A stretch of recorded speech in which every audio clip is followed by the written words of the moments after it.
भारत विश्व की सबसे तेजी से विकसित होता अर्थव्यवस्थाओं में से एक है, जिसकी जनसंख्या 130 करोड़ है और 65% लोग 35 वर्ष से कम आयु के हैं।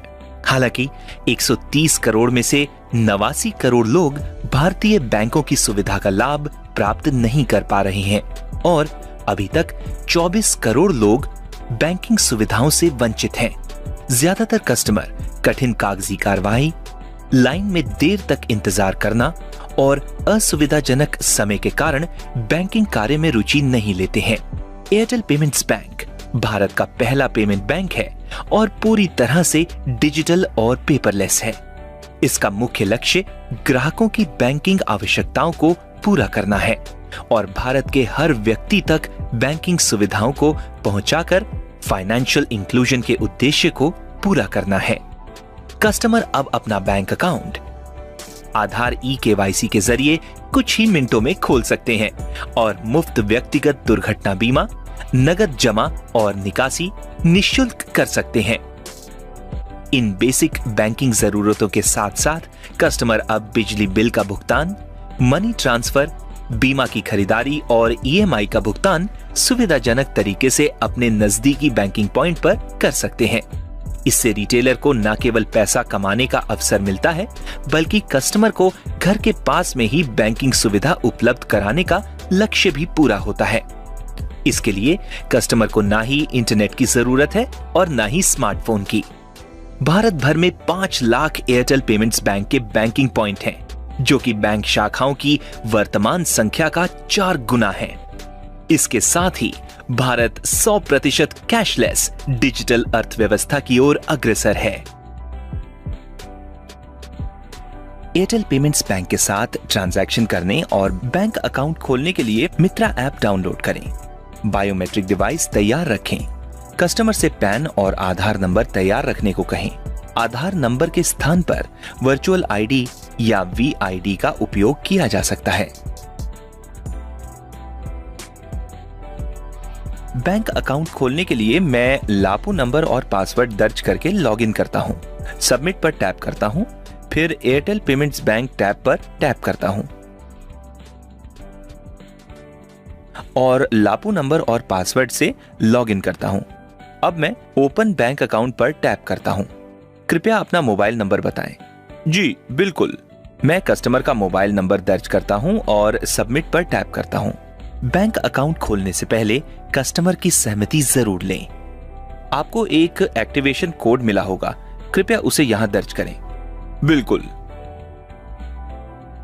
अब मैं सबमिट पर टैप करता हूं। फिर बायोमेट्रिक स्कैन स्क्रीन पर मैं कस्टमर से नियम व शर्तें पढ़ने के लिए कहता हूं, फिर चेक बॉक्स पर टिक करता हूं। कृपया अपना आधार नंबर या आधार वर्चुअल आईडी बताएं। मेरे पास आधार वर्चुअल आईडी नहीं है, मैं इसे कैसे प्राप्त कर सकता हूं? सभी आधार कार्ड धारक UIDAI की वेबसाइट पर जाकर आधार वर्चुअल आईडी या VID प्राप्त कर सकते हैं। 16 अंकों का नंबर केवल कुछ निश्चित समयावधि के लिए मान्य होगा। आधार वर्चुअल आईडी जनरेट करने के लिए स्क्रीन पर दिखाई देने वाले ऑफिशियल आधार resident.uidai.gov.in पर जाएं और वर्चुअल आईडी VID जनरेटर पर क्लिक करें। दिए गए बॉक्स में अपने आधार नंबर दर्ज करें और सिक्योरिटी कोड टाइप करें। सेंड OTP पर क्लिक करें। कस्टमर को आधार के साथ रजिस्टर्ड मोबाइल नंबर पर OTP प्राप्त होगा। OTP दर्ज करें और जनरेट रिट्रीव वर्चुअल आईडी विकल्प को चुनें और सबमिट पर क्लिक करें। अब कस्टमर को 16 अंकों की वर्चुअल आईडी अपने रजिस्टर्ड मोबाइल नंबर और ईमेल आईडी पर प्राप्त होगी। हाँ, मेरे पास है। जी बिल्कुल। सर, क्या आपके पास पैन नंबर है? हाँ, मेरे पास है। कस्टमर के पास पैन नंबर होने पर मैं चेकबॉक्स पर टैप करता हूं और पैन नंबर दर्ज करता हूं। कृपया बायोमेट्रिक डिवाइस के जरिए फिंगर स्कैन करें। जी बिल्कुल। यदि कस्टमर बताता है कि उसके पास पैन नहीं है, तो मैं चेकबॉक्स को खाली छोड़ देता हूं। मैं कस्टमर से पूछता हूं कि उन्होंने पैन के लिए आवेदन किया है या नहीं।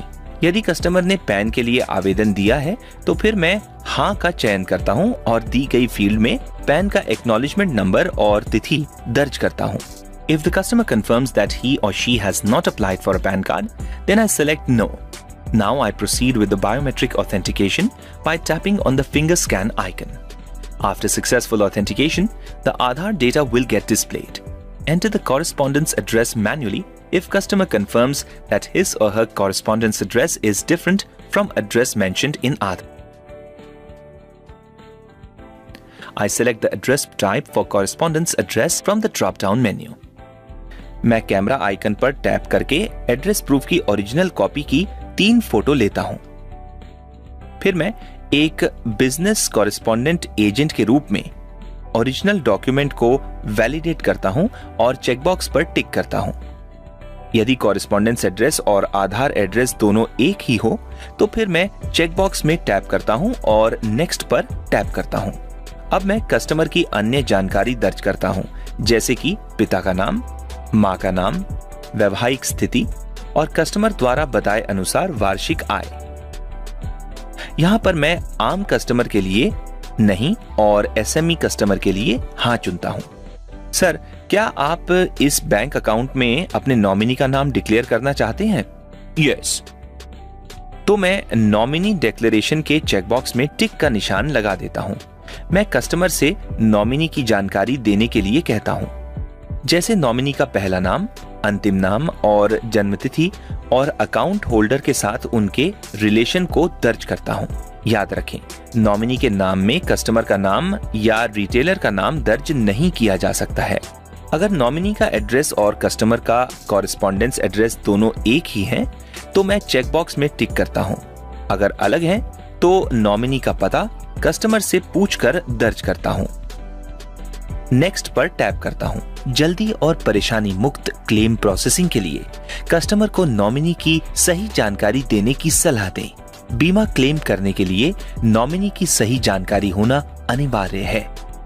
अगर नॉमिनी नाबालिग है तो कस्टमर को अभिभावक का विवरण जैसे कि नाम, आयु और नॉमिनी के साथ उनका रिलेशन दर्ज करता हूं और नेक्स्ट पर टैप करता हूं। आप इस अकाउंट में कितनी राशि जमा करना चाहते हैं? To deposit ₹500। अब मैं पहली जमा राशि 500 रुपए दर्ज करता हूं। पहली जमा राशि कम से कम ₹100 होनी चाहिए। देन I ask नियम व शर्तें accept the terms and conditions and ask customer to tap the checkbox in front of the declaration and tap next. अगर कस्टमर के पास पैन कार्ड नहीं है तो यहाँ पर फॉर्म 60 भरना जरूरी है। कस्टमर से कृषि आय और अन्य आय के बारे में पूछता हूँ और यहाँ दर्ज करता हूँ। फिर मैं कस्टमर से नियम व शर्तें पढ़ने और उसे उन्हें स्वीकार करने के लिए कहता हूँ। चेकबॉक्स पर टिक कर नेक्स्ट पर टैप करता हूं। कस्टमर की जानकारी समरी स्क्रीन पर दिखाई देती है। सर, समरी शीट पढ़ें और कंफर्म करें कि जानकारी सही है। जरूर। हां, दी हुई जानकारी सही है। कृपया ग्राहक को समरी स्क्रीन पढ़ने, कंफर्मेशन लेने और वेरीफाई एंड ऑथेंटिकेट पर टैप करने के लिए कहें। कृपया अकाउंट खोलने की प्रक्रिया को पूरा करने के लिए यहाँ बायोमेट्रिक डिवाइस पर फिंगर स्कैन करें। Here, I enter my 4 digits MPIN and tap submit. मैं कस्टमर एक्विजिशन फॉर्म के डिजिटल सिग्नेचर के लिए NSDL स्क्रीन पर जाता हूं। कृपया नियम व शर्तें पढ़ें और ओके पर टैप करें। श्योर। पैन कस्टमर के लिए कस्टमर एक्विजिशन फॉर्म के लिए केवल एक बार फिंगर स्कैन करने की जरूरत है। नॉन पैन वाले कस्टमर के लिए कस्टमर एक्विजिशन फॉर्म और फॉर्म 60 के लिए 2 बार फिंगर स्कैन किया जाएगा। सर, अब यहां पर अपना वैलिड आधार नंबर या आधार वर्चुअल आईडी दर्ज करें। नियम व शर्तें पढ़ें और उसे स्वीकार करें। श्योर। मैं वायर्ड बायोमेट्रिक डिवाइस को चुनता हूं। कृपया यहां पर फिंगर स्कैन करें। श्योर। सफल सत्यापन के बाद मैं I tap okay to proceed. Non PAN customer के लिए फॉर्म 60 के लिए दोबारा सत्यापन करना जरूरी है। नेक्स्ट पर टैप करता हूं। कस्टमर से फिंगर स्कैन करने के लिए कहता हूं और सबमिट पर टैप करता हूं। सफल सत्यापन के बाद मैं ओके पर टैप करता हूँ। Now I will be redirected back to the Mitra app with a congratulatory message displayed on the screen. बधाई हो सर, आपका बैंक अकाउंट खुल गया है। कृपया अपने रजिस्टर्ड मोबाइल नंबर पर अकाउंट ओपनिंग का कंफर्मेशन और एमपिन मैसेज चेक करें और आपको एक वेलकम कॉल भी प्राप्त होगा। आपको 1 लाख रुपए तक मुफ्त दुर्घटना बीमा मिलेगा। 1 महीने में कम से कम 10 रुपए का डेबिट ट्रांजैक्शन होना जरूरी है। अपने जमा राशि पर सालाना 4% इंटरेस्ट कमाएं। अपने नजदीकी बैंकिंग पॉइंट पर न्यूनतम 10 रुपए नकद जमा और निकासी करें। आपका मोबाइल नंबर ही आपका अकाउंट नंबर है। अपने अकाउंट से 330 रुपए का पेमेंट कर 2 लाख रुपए का बीमा PMJJBY के लिए रजिस्टर्ड कराएं।